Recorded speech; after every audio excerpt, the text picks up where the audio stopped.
اس کے بعد ایک دلچسپ بات یہ ہے کہ 25 سال کی عمر میں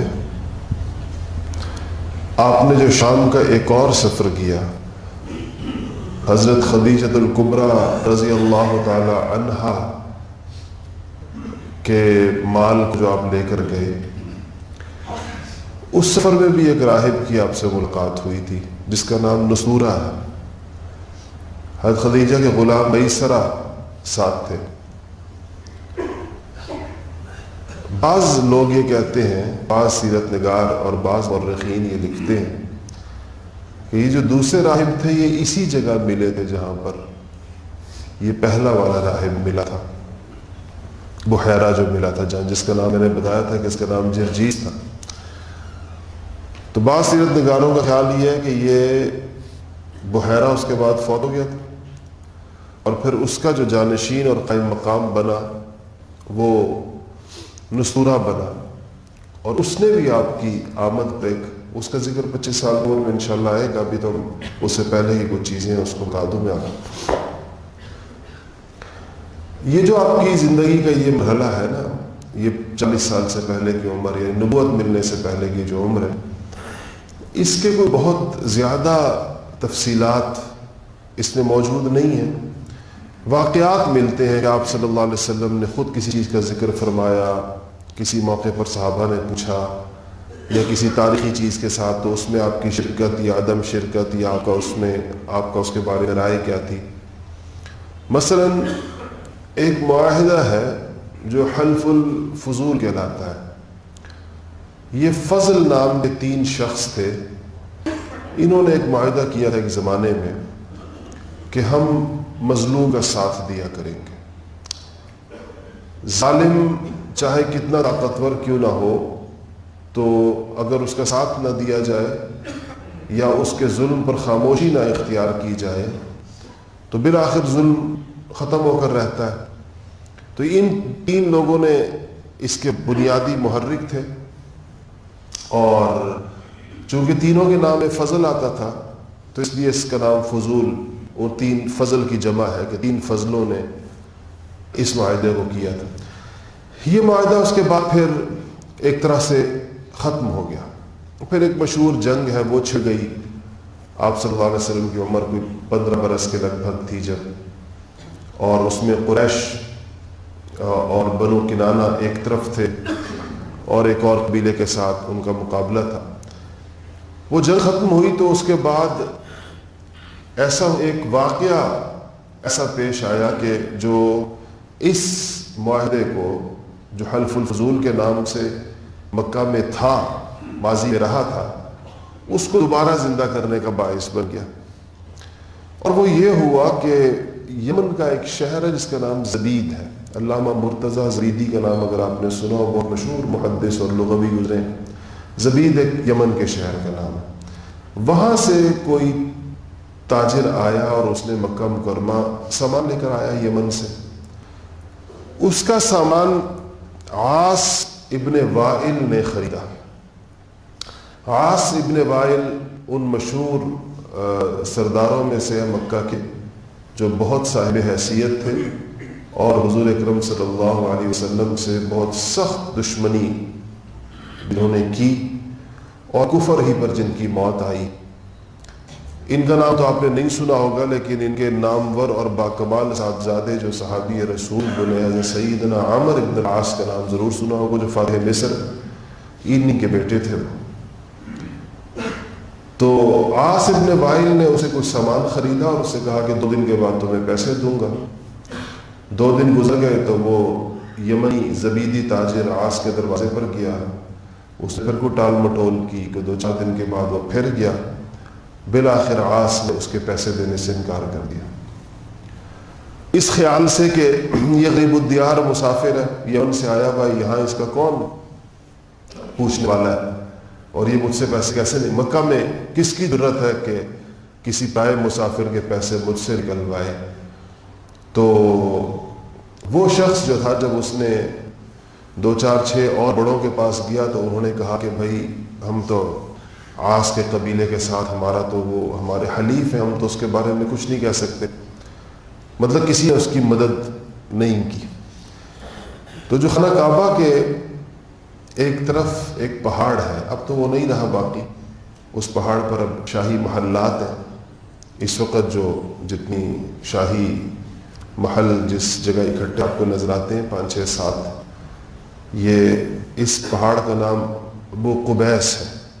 پرانا نام اس کا چلتا چلا رہا ہے۔ یہ بالکل خانہ کعبہ کے یوں بالکل جیسے کوئی باؤنڈری وال کی طرح دیوار کھڑی ہوتی ہے اس طرح۔ اور یہ پہاڑ جو ہے یہ اس زمانے میں اعلانات کے لیے اور اپنی بات کے لیے بہت استعمال ہوتا تھا، اس پہ لوگ کھڑ جاتے تھے تو آواز دور تک جاتی تھی۔ تو وہ زبیدی یمنی اس پہاڑ پر چڑھ گیا اور اس نے وہاں جا کر خوب فریاد کی۔ اس نے کہا کہ مکے والوں، ایک مسافر تمہارے درمیان لٹ گیا اور اس کے پیسے نہیں دیے جا رہے، اور پورے مکہ میں میری داد رسی کے لیے اور مجھے انصاف فراہم کرنے کے لیے کوئی شخص تیار نہیں ہے۔ تو حضور اکرم صلی اللہ علیہ وسلم کے چچا تھے زبیر بن عبد المطلب، تو انہوں نے اس کی پکار سن کر اس کو کہا کہ تم نیچے آؤ اور بات کرو،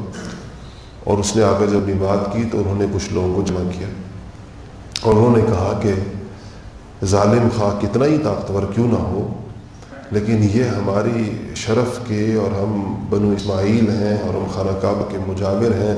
خانہ کعبہ کے خدمتی ہیں، ایک بندہ خانہ کعبہ میں آ کر لٹ جائے اور اس کے پیسے نہ دیے جائیں اور ہم لوگ جو لوگ اس کے ذمہ دار ہیں ہمارے ہوتے ہوئے، تو یہ ٹھیک نہیں۔ تو انہوں نے پھر عبداللہ ابن جدعان کے مکان کے اوپر لوگوں کو جمع کیا اور تقریباً تمام نامور لوگ اس میں جمع ہوئے، اور انہوں نے کہا کہ ہم دوبارہ سے اس معاہدے کو تازہ کرتے ہیں جس کو حلف الفضول کہا گیا تھا، جو ہمارے درمیان پہلے موجود تھا اور وقت کے ساتھ ختم ہو گیا تھا، اور اس پر سب نے دستخط کیے۔ اور نبی کریم صلی اللہ علیہ وسلم نوعمر تھے، 15 برس آپ کی عمر تھی، لیکن آپ نے بھی اس موقع کے اوپر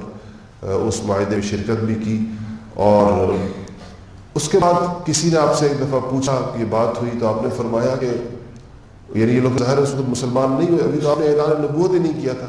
آپ نے فرمایا تھا کہ یہ اتنا اچھا معاہدہ تھا، حلف الفضول اتنی اچھی چیز تھی کہ اگر آج بھی کفار مجھے اس قسم کے کسی معاہدے پر بلائیں، یعنی کہ یہ لوگ اپنے کفر پر بے شک قائم رہتے ہوئے اگر مجھ سے ایسا کوئی معاہدہ کرنا چاہیں اور مجھے بھی اس میں شریک کرنا چاہیں کہ جس میں ہم مظلوم کی پشت کے اوپر کھڑے ہوں اور ہم ظالم کا مقابلہ کرنے کے لیے متحد ہوں، تو میں آج بھی ان کے ساتھ ایسا کوئی معاہدہ کرنے کے لیے تیار ہوں۔ اتنا آپ اس پہ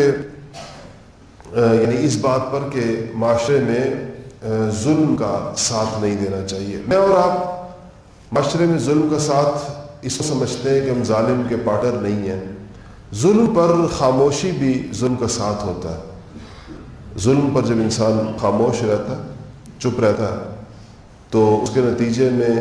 ظالم کے حوصلے بڑھتے ہیں اور وہ ظلم پر ظلم بڑھتا چلا جاتا ہے۔ اللہ تعالیٰ کی سنت یہ ہے کہ ظالم کا ظلم اس وقت ختم ہوتا ہے جب اس کے مقابلے میں کوئی آواز ہوتی ہے۔ وہ آواز چاہے کتنی کمزور کیوں نہ ہو، اگر وہ اخلاص سے ہو اور حق پر ہو تو اللہ جل شانہ اس کی طاقت کے اسباب پیدا کر دیتے ہیں۔ ہمارے معاشرے میں بھی اب ظلم کو آپ دیکھیں، کل آپ نے سنا ہوگا کہ عدالتوں نے ساہیوال کے واقعے کے سارے لوگوں کو باعث بری کر دیا۔ یہ قتل کس نے کیا؟ اگر جن لوگوں، اور اس میں ان کی شناخت پریڈ کرانے کی کیا ضرورت تھی؟ کیا ڈیوٹی کے اوقات معلوم نہیں کہ سٹی کے کون سے لوگ اس وقت ڈیوٹی پر تھے؟ کن کی ذمہ داری تھی؟ بچوں سے کہا کہ آپ شناخت کریں، بچوں نے شناخت نہیں کر سکے، سارے کے سارے۔ تو یہ تو جس کی بھی آنکھیں کھلی ہیں معاشرے میں اس کو نظر آ رہا ہے کہ یہ قاتل کون ہوتے ہیں۔ ایک اگر کوئی دماغی طور پر مفلوج نہ ہو اور سب دماغ کام نہ کرتا ہو تو اس کو تو نہیں پتا ہوگا، باقی ہر ایک کو پتا ہے کہ قاتل کون ہوتے ہیں۔ اور اس کے بعد عدالتوں سے قاتلوں کو اس طرح ان کے لیے ایک ریلیف اور ان کو بری کرانا، یہ کسی معاشرے میں جب چیزیں یہاں تک پہنچ جائیں، حالانکہ اس میں اصولاً ریاست کو مدعی ہونا چاہیے تھا مظلوموں کی طرف سے، اور اس کو انصاف کی فراہمی یقینی بنانی چاہیے تھی، اور اس کو قتل خطا قرار دے کر لوگوں کے منہ پر پیسے مار کے کہ بس اب ایک قبر فراہم کر دیتے ہیں کہ دیت یہ شرعی قوانین انہوں نے اس مذاق کے لیے رکھے ہوئے. ریمنڈ ڈیوس کی بھی دیت لے کر اس کو فارغ کر دیا تھا. پاکستان میں شریعت کا کوئی جز ان کو صرف اس لیے ملتا ہے کہ اس کے ذریعے سے قاتل کو اور کسی اور کو اگر اس سے کوئی فائدہ پہنچ سکا ہے تو یہ قرار پا دیا کہ چلے جو اس نے کچھ پیسے دے دیے اور اس کی وجہ سے معاملہ. اگر یہ جرم جو دہشت گردی کے ذیل میں بھی آتا ہے، جو شدید قسم کی، اس سے جو کچھ ہوا پورے ملک میں جتنا خوف و ہراس اور لوگوں کو اپنے جان و مال کے تحفظ کے حوالے سے کتنے خطرات پیدا ہوئے، اور بڑے کوئی خطرہ ہے کل وہ سڑک پہ مار دیا جائے گا. تو یہ کسی بھی اسلامی معاشرے کے لیے انتہائی، اسلامی نہیں کسی انسانی معاشرے کے لیے، آپ نے مشہور بات تو سنی ہوگی کہ معاشرے کفر کی بنیاد پہ تو قائم رہ سکتے ہیں، ظلم کی بنیاد پہ قائم نہیں رہ سکتے. کہ ظلم پر کھڑے کیے جائیں گے تو وہ کامیاب نہیں ہوں گے، اور ان کے اوپر مختلف قسم کے اللہ تعالیٰ کی پکڑ کی صورتیں ان کے اوپر آتی ہیں. اس لیے ان لوگوں سے ڈرنا چاہیے جو اس کے پیچھے ہوتے ہیں، اور ایسے اپنے ریاستی اداروں کو ایسی کھلی چھوٹ دیا کہ وہ جس کو مرضی جہاں پر ڈھونڈ دیں اور اس کے بعد عدالتوں سے ان کو چھڑوانے کا بندوبست بھی ہو. اس کے نتیجے میں کیسی سوسائٹی وجود میں آئے گی؟ خیر، بات اس پر ہو رہی تھی کہ آپ نے اس حلف الفضول میں اس لیے شرکت کی کہ یہ مظلوم کی داد رسی تھی. اس کے اندر مظلوم کے ساتھ کھڑا ہونا تھا اور ظالم کا ہاتھ روکنا تھا، ظالم کے مقابلے میں کھڑا. اس کے علاوہ ایک چیز میں نے پچھلے درس میں بیان کی تھی کہ آپ نے بکریاں چرائیں. حدیث میں آتا ہے، بعض اس کے معاوضے کا ذکر بھی آتا ہے. یہ اس زمانے میں کوئی بعض سیرت نگاروں نے کہا کہ یہ آپ صلی اللہ علیہ وسلم کا بکریاں چرانا تو آپ کی شان کے خلاف ہے، یا آپ کے چچا کی وہ ہے کہ کیا چچا اتنے تنگ دست تھے. حالانکہ زمانے میں یہی تجارت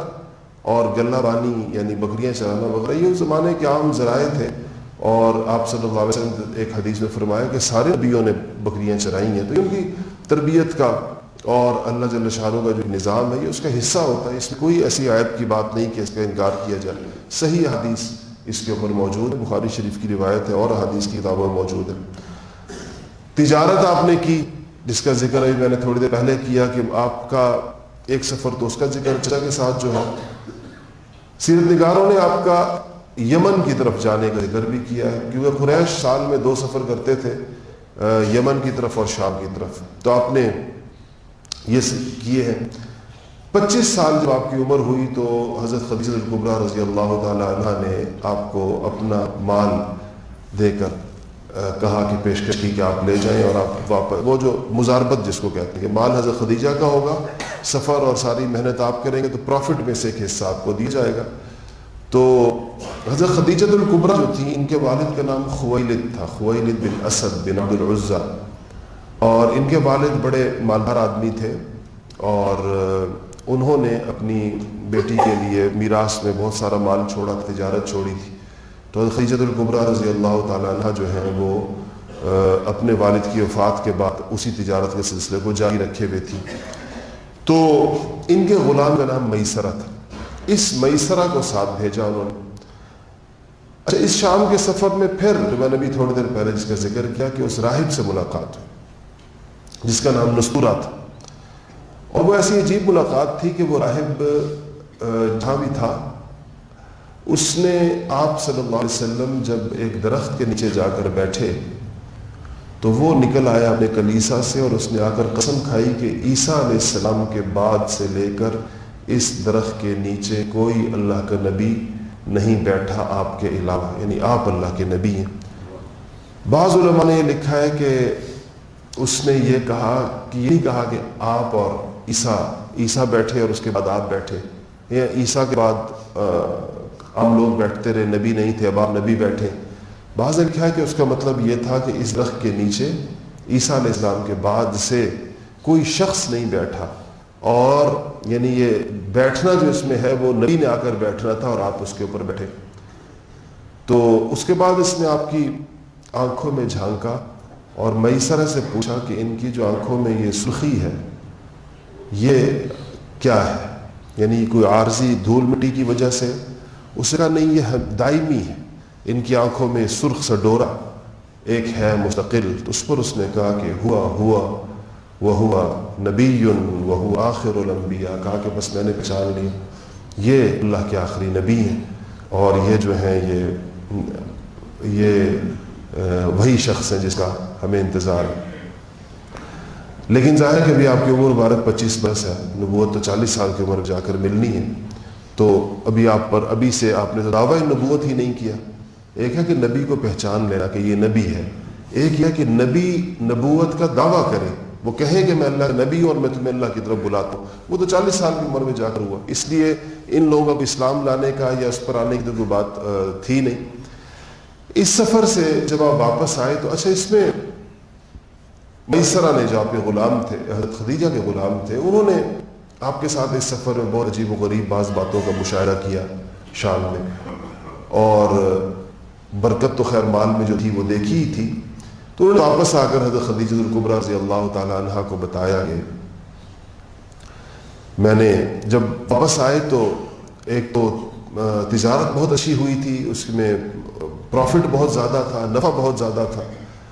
اور آپ کے حسن اخلاق کا, آپ کی ایمانداری کا, آپ کی دیانتداری کا, پھر آپ کے ساتھ اللہ تعالیٰ کی مدد کا, اور مختلف چیزوں کو جو میسرہ نے دیکھا تھا وہ حضرت خدیجہ الکبریٰ رضی اللہ تعالیٰ عنہ کو بتایا. اس پر حضرت خدیجہ رضی اللہ تعالیٰ عنہ نے آپ کو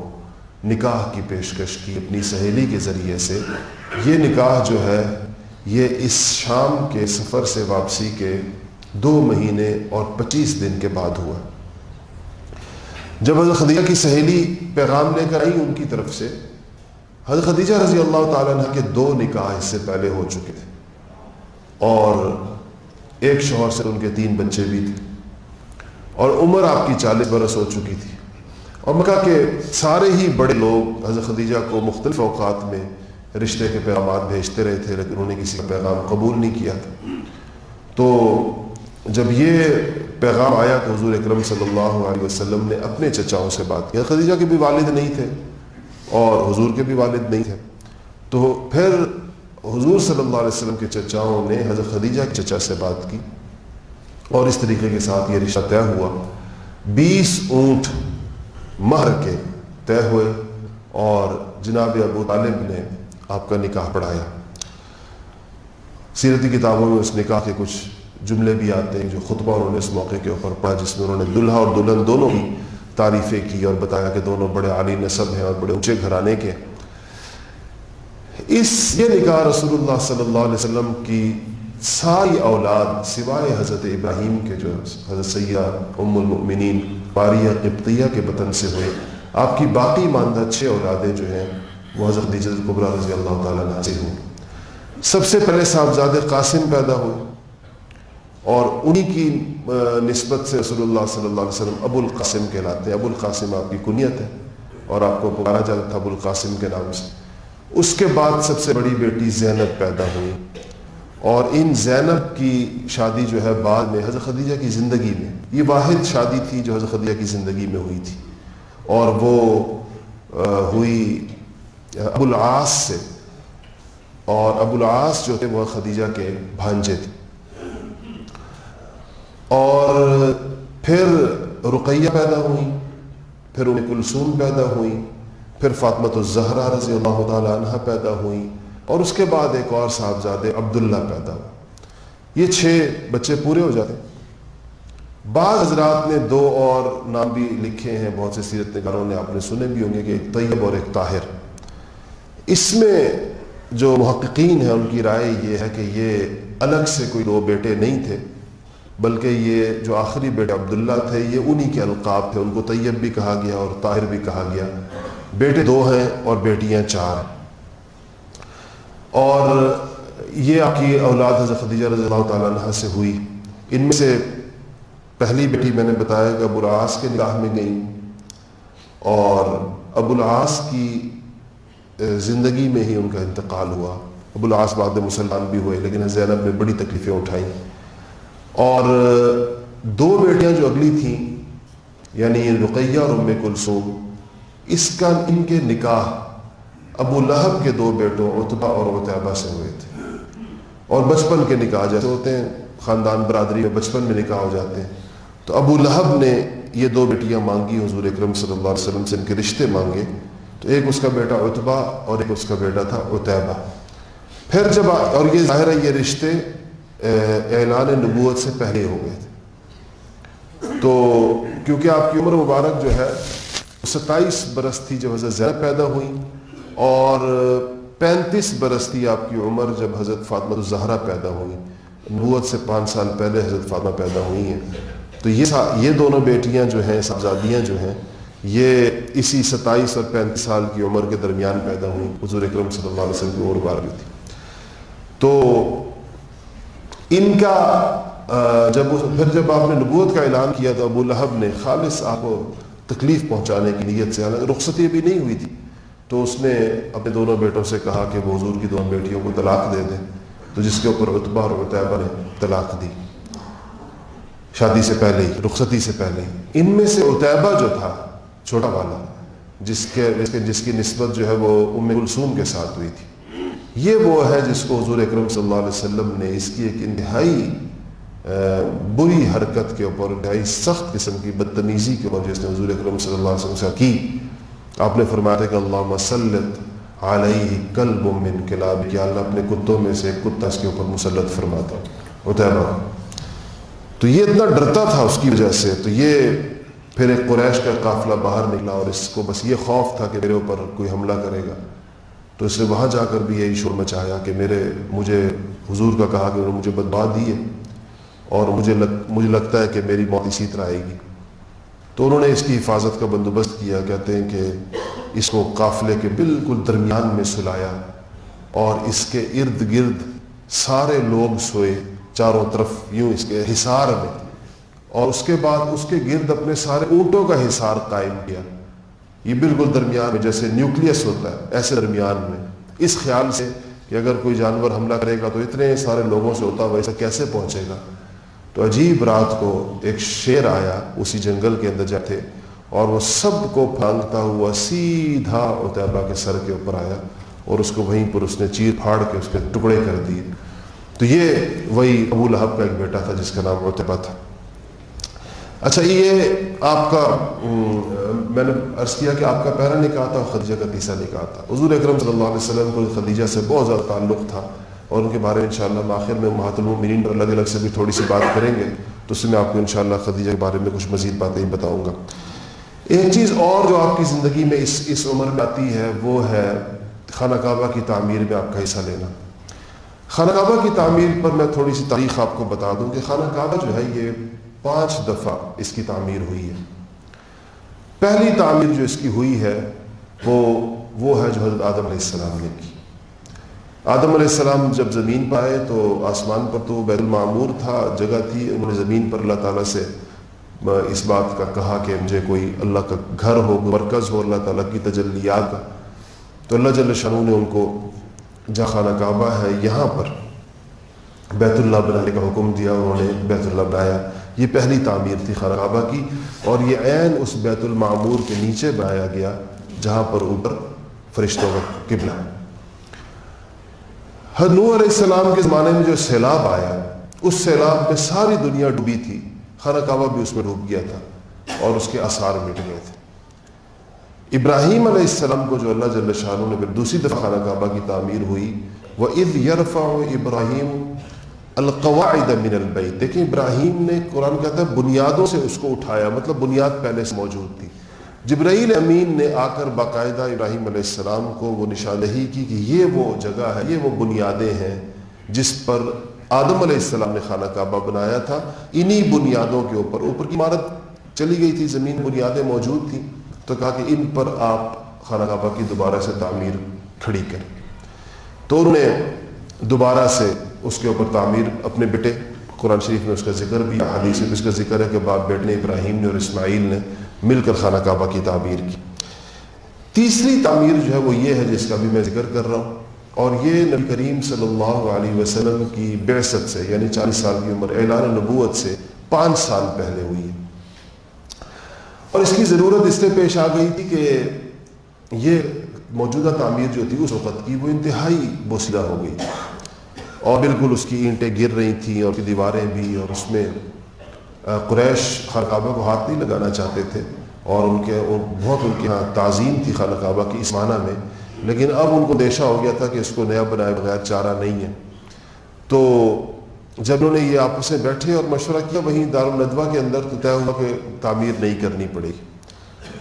تو اس موقع کے اوپر حضور اکرم صلی اللہ علیہ وسلم کے والد کے ماموں تھے، وہ کھڑے ہوئے، انہوں نے کہا کہ قریش یہ اللہ کا گھر ہے اور اس میں حرام کا پیسہ نہیں لگے گا، اس میں جو ہے وہ کسی بدکار عورت کی کمائی نہیں لگے گی، اس میں اس قسم کی۔ اس زمانے میں لوگوں کے پاس بھی ایک حرام کا ایک بڑا ذریعہ یہ ہوتا تھا کہ بہت سے لوگ اپنی لونڈیوں سے پیشہ کراتے تھے، اس کی ان کو کمائی آتی تھی، تو اس قسم کی بدکاری کا پیسہ اس کے اندر نہیں لگے گا، یہ صرف حلال تجارت کے پیسوں سے لگے۔ لوگوں نے اتفاق کیا، ان کا بالکل صحیح، اللہ کا گھر، اس کو ایسے ہی بننا چاہیے۔ تب انہوں نے اس کی جو قبائل تھے قریش کے، ان پر خانہ کعبہ کے مختلف حصوں کو تقسیم کر دیا کہ شمالی جانب کی اتنی دیوار فلانا قبیلہ بنائے گا اور جنوبی طرف کی اتنی دیوار فلانا قبیلہ بنائے گا اور دروازے سے یہاں تک یہ لوگ بنائیں گے، سب پر اس طرح اس کو تقسیم کر دیا گیا۔ اچھا، اسی زمانے میں کوئی جہاز کی خبر آئی کہ جدہ کی بندرگاہ کے آس پاس کہیں پر ایک بحری جہاز ٹوٹ گیا، تو ایک یہ ولید ابن مغیرہ گئے اور وہاں سے جا کر اس کے تختے اٹھا لائے کہ اس کو خانہ کعبہ کی چھت کے اوپر اس سے پہلے چھت نہیں تھی خانہ کعبہ کی، ہم اس طریقے کے ساتھ چھت بنائیں۔ یہ تقسیم تو ساری ہو گئی۔ ایک چیز جو بڑی اٹھی اس میں کہ خانہ کعبہ کو شہید کیسے کیا جائے، اس تعمیر کو گرایا کیسے جائے، یہ ڈرتے تھے اس سے۔ اور تو کہا کہ کدال کون مارے گا، پہلی گینتی کون لگائے گا، پہلا کو، تو کوئی بھی اس کے لیے آسانی سے آمادہ نہیں ہو رہا تھا۔ تو ولید ابن مغیرہ مشہور سردار ہے، اگر آپ اس کو نہیں جانتے یا اس کا نام نہیں سنا تو اس کے نامور بیٹے صاحب اکمال صاحب، صحابی رسول، جنیل صحابی حضرت خالد ابن ولید رضی اللہ تعالیٰ عنہ کا نام سنا ہوگا، یہ ان کے والد تھے۔ تو اس نے کہا کہ اس نے پہلا کدال اٹھایا اور ایک دعا کی اور کہا اللہ سے، اللہم لا نرید الا الخیر، کہ اللہ یہ ہم اس کو کدال تو مار رہے ہیں، گرا رہے ہیں، لیکن ہم کسی گستاخی یا توہین یا خانہ کعبہ کی تقدیس خراب کرنے کی نیت سے نہیں، ہم خیر چاہتے ہیں، مطلب ہم اس کی تعمیر نو چاہتے ہیں۔ تو اس نے پہلا کدال تو کہتے سب لوگ سائڈوں پر دم بخود کھڑے تھے، خدا جانے ابھی ولید کے ساتھ کیا ہوتا ہے کہ اس نے خانہ کعبہ کی طرف کدال بڑھائی ہے، لیکن جب اس کو کچھ نہیں ہوا تو پھر باقی لوگ آگے بڑھے، انہوں نے خانہ کعبہ کی اس تعمیر ہٹا دیا، اور جس قبیلے کے پاس جو دیوار تھی اور جتنی جگہ تھی اس نے وہاں اپنے حصے کے مطابق اس کی تعمیر کی۔ تعمیر ہو گئی تو جو اختلاف آیا تعمیر میں تو نہیں آیا، ہر جگہ تقسیم تھی، وہ حجر اسود کی تنصیب کے اوپر آیا کہ اس کو کون نصب کرے گا۔ یہ شرف ہر ایک حاصل کرنا چاہتا تھا، اور قبائلی زندگی میں جیسے ہوتا ہے کہ ہر قبیلہ اپنے آپ کو اس کا مستحق سمجھ رہا تھا، اور ہر قبیلہ چاہتا تھا کہ یہ فخر ہمارے بڑے کو ملے۔ تو اس پہ بات بڑھ گئی، اتنی بڑھ گئی کہ اس بات کا اندیشہ ہوا کہ اب تلواریں نکلیں گی خانہ کعبہ کے اندر اور یہاں خون بہے گا۔ تو اتنے میں کسی نے کہا کہ اس کا حل یہ ہے کہ چلو آج بات ٹال دو، آج بہت گرما گرمی ہو گئی، کل صبح جو شخص سب سے پہلے خانہ کعبہ میں داخل ہوگا تو بس وہ یہ کام کرے گا۔ سب نے اس کے اوپر اتفاق کر لیا۔ یہ عزت اور یہ شرف اللہ جل شانہ نے اپنے پیارے حبیب محمد مصطفیٰ صلی اللہ علیہ وسلم کے حصے میں رکھا تھا، اس لیے صبح جب سب سے پہلے آپ داخل ہوئے تو سب نے جب پتہ چلا لوگوں کو تو سب نے کہا کہ یہ تو وہ امین ہے اور یہ تو وہ صادق ہے، اور اس کے اوپر راضی، ان سے زیادہ مناسب آدمی کوئی نہیں۔ آپ صلی اللہ علیہ وسلم کو اللہ جل شانہ نے فہم و فراست سے بھی نوازا تھا، اور آپ اس تاریخی موقع پر یہ چاہتے تھے کہ سارے قریش کے قبائل اس شرف میں اور اس عزت میں شریک ہوں، تو اس لیے آپ نے کہا کہ اس حجر اسود کو، اس پتھر کو ایک چادر کے اوپر رکھیں، اور چادر کے کونے ہر طرف سے قبائل قریش کے سردار اٹھائیں، سب مل کر اٹھائیں اور اس کو وہاں تک لے کر آئیں جہاں سے اس کو نصب کرنا ہے، تاکہ سب شریک ہو جائیں اس کو اٹھانے میں، جو سب کچھ اس کی بارے میں حساسیت تھی۔ تو سب نے اس کو اٹھایا، اور جب اس جگہ تک اس کو اونچا کر دیا جہاں سے اس کو اٹھا کر لگانا تھا، تو وہاں آپ صلی اللہ علیہ وسلم نے اس کو اٹھایا اور اس کو اپنی جگہ کے اوپر لگایا۔ تو یہ تعمیر کعبہ جو ہے تیسری دفعہ یہ حضور اکرم صلی اللہ علیہ وسلم کے دست مبارک سے اس میں خانہ کعبہ ہوئی، تو قریش کے ذریعے سے، اور اس کے بعد اور چوتھی تعمیر جو خانہ کعبہ کی ہے یہ حضرت عبداللہ ابن زبیر نے، جو حضرت ابوبکر صدیق رضی اللہ تعالیٰ عنہ نواسے تھے، اور حضرت زبیر ابن عوام جو عشرہ مبشرہ میں سے تھے ان کے بیٹے تھے، اور حضرت اسما کے بیٹے تھے۔ انہوں نے اپنے دور خلافت میں اس خانہ کعبہ کو دوبارہ اثر نو بنایا تھا، اور پھر 5ویں دفعہ اس کو حجاج ابن یوسف نے خانہ کعبہ کی 5ویں تعمیر کی ہے۔ اس کے بعد مرکزی عمارت جو ہے خانہ کعبہ کا ڈھانچہ جو ہے وہ کم و بیش ایسے ہی کھڑا رہا ہے، البتہ اس میں مثلا ابھی جو آپ نے سنا ہوگا آج 25-30 سال پہلے جو تعمیر کعبہ کے نام سے ہوا، تو وہ اس میں کہا گیا کہ یہ ایک ایسے طریقے کے ساتھ اس میں سے مثالہ نکال کھڑی اینٹوں کے اندر اس میں اور مثالے کو بھرا گیا، یعنی یہ جو موجودہ تعمیر ساری ریموو نہیں کی گئی تھی، بلکہ اسی کھڑی تعمیر کی کچھ جگہوں کو ٹھیک کیا گیا تھا، اور اس میں کچھ اینٹوں کے درمیان ایک خاص طریقے کے ساتھ مثالہ، تازہ مثالہ جو ہے وہ پہنچایا گیا تھا۔ تو یہ 35 سال کی عمر میں یہ خانہ کعبہ کا یہ واقعہ آیا جو تاریخ میں موجود ہے۔ 40 سال کی عمر جب آپ کی عمر مبارک ہوئی تو یہاں سے وہ تاریخی دور شروع ہوا کہ جس میں آپ کے پاس اللہ جل شانہ کی طرف سے نبوت آئی ہے، اور یہاں سے سمجھیں بالکل یہ جو دور تھا سیرت کا، یہ جو حصہ تھا جو آج ہمارا پورا ہوا، یہ آپ صلی اللہ علیہ وسلم کی نبوت سے پہلے کے زمانے کے ظاہرہ واقعات ہیں۔ ابھی آسمان سے جبرائیل نہیں آئے، ابھی قرآن نہیں اترا، کوئی اور چیز، تو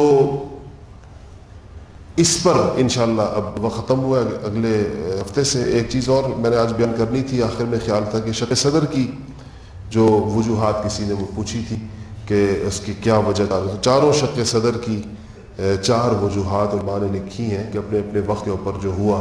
کہ اس میں کیا حکمت، کہ اللہ کی حکمتیں تو اللہ جل شانہ بہتر جانتے ہیں، لیکن اس میں بظاہر جو اہل علم جو اس کی وجوہات تلاش کرتے ہیں کہ وہ کیا وجہ ہو سکتی۔ تو پہلے شق صدر میں ایک مختصر سا بتا دیتا ہوں، وہ ختم ہے۔ پہلے شق صدر میں ایک لوتھڑا آپ کے جسم سے نکالا گیا جس کو کہا گیا کہ شیطان کا حصہ ہے، اور دوسری یہ کہ اس کو ٹھنڈے پانی، بعض میں ثلج برف سے دھویا گیا آپ کے قلب مبارک۔ علماء نے لکھا ہے کہ گناہوں کو گرمی سے اور نیکیوں کو ٹھنڈک کے ساتھ مناسبت ہے۔ قرآن جہاں بجا گناہ اور اس کی حدت یعنی اس کی گرمی،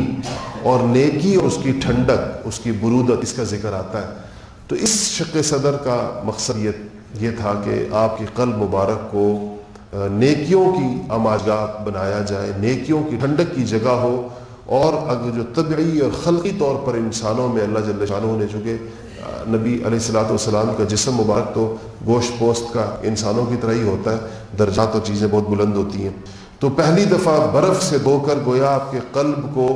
نیکیوں کی آماجگاہ بنایا گیا، اور گناہوں کے لیے جس کو کہنا چاہیے کہ اس کو گناہوں کے قابل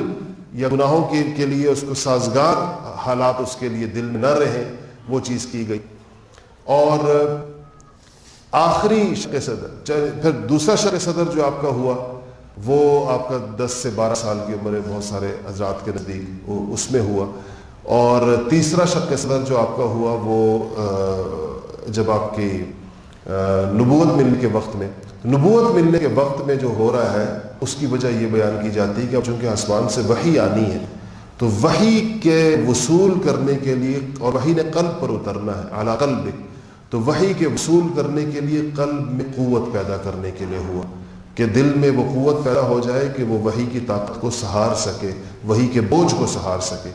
اور پھر جو چوتھا جو معراج کے وقت ہوا، وہ چونکہ معراج میں دیدار الہی ہونا تھا، تو اللہ تعالیٰ کے دیدار کی صلاحیت پیدا کرنے کے لیے کہ اللہ جل شانہ کے ساتھ حضور اکرم صلی اللہ علیہ وسلم کا مکالمہ بھی ہوگا، ملاقات بھی ہوگی، اس ملاقات کے لیے جو ظاہر بات ہے جو قلب میں جو قوت ہونی چاہیے یا اس کے اندر جو صلاحیت ہونی چاہیے، اس کے لیے پھر سے فرشتوں نے ایک دفعہ، اور اس شق صدر کے اثرات یہ ہوتے تھے، صحابہ فرماتے ہیں کہ ہم آپ کے قلب مبارک کے اوپر سلائیوں کے نشان دیکھتے تھے، یعنی یہ جو سیا گیا بعد میں سینہ مبارک، جس طرح سرجری کے بعد ایک نشان سا باقی رہ جاتا ہے، اس طرح کا نشان حدیث میں آتا ہے کہ صحابہ کہتے ہیں کہ ہم آپ کے قلب مبارک پر دیکھتے تھے۔ انشاءاللہ اگلے ہفتے سے نبوت کی آغاز سے بات شروع کریں گے۔ وآخر دعوانا الحمدللہ رب العالمین۔